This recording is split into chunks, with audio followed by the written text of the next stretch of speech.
ពេលបានធ្វើជាប្រធានផ្នែកគេឲ្យពេលខឹងបុគ្គលិកនៅក្នុងក្រុមត្រូវធ្វើម៉េចបាទខ្ញុំទទួលបានសំណួរមួយពីអ្នកតាមដានវីដេអូរបស់ខ្ញុំមុនគាត់សួរថាប្រធានផ្នែករបស់គាត់ពេលខឹងកូនក្រុមអត់និយាយរកកូនក្រុមពេលកូនក្រុមទៅសួរនាំបាទខ្ញុំអស់សំណើចហ្នឹងពេលមើលសំណួរ comment នឹងហើយបាទបើសិនជាខ្ញុំជាតកែវិញខ្ញុំអាចនឹងដកគាត់ចេញឬក៏ខ្ញុំដកតួនាទីគាត់ចេញព្រោះអីគាត់អត់ស័ក្តិសមជាប្រធានផ្នែកទេបាទគាត់ប្រើអារម្មណ៍ក្នុងការមកដោះស្រាយបញ្ហាអញ្ចឹងកូនក្រុមពិបាកធ្វើការងារណាស់គេឲ្យយើងធ្វើជាអ្នកដឹកនាំធ្វើជាប្រធានគេគឺត្រូវចេះដឹកនាំកូនចៅហើយដោះស្រាយបញ្ហានៅពេលដែលមានបញ្ហានៅក្នុងក្រុមការដោះស្រាយបញ្ហាគឺធ្វើឲ្យកូនក្រុមរបស់យើងមើលឃើញថាអីដែលជាប្រភពបញ្ហាហើយគាត់សាងបញ្ហាហ្នឹង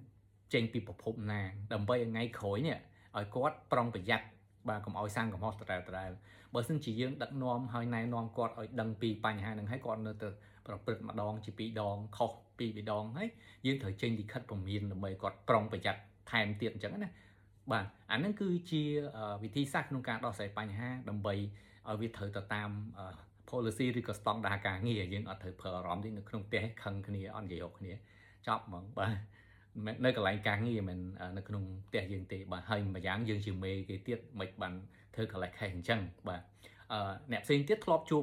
ករណីនឹងអត់ខ្ញុំដូចជាអត់ដែលទេហើយពេលបងអូនគាត់សួរសំណួរនេះមកខ្ញុំរៀងហួសចិត្តបន្តិចអញ្ចឹងក៏ឆ្លៀតយកចំណុចនេះមកនិយាយបន្តិចទៅបាទហើយសម្រាប់បងប្អូនដទៃទៀតបើសិនជាមានស្ថានភាពបែបហ្នឹងឬក៏ធ្លាប់ជួបស្ថានភាពបែបហ្នឹងជួយ comment បន្ថែមដើម្បីខ្ញុំបានដឹងខ្ញុំអត់ដែលគិតថាមានករណីអញ្ចឹងនៅក្នុងក្រុមហ៊ុនសោះណាបាទ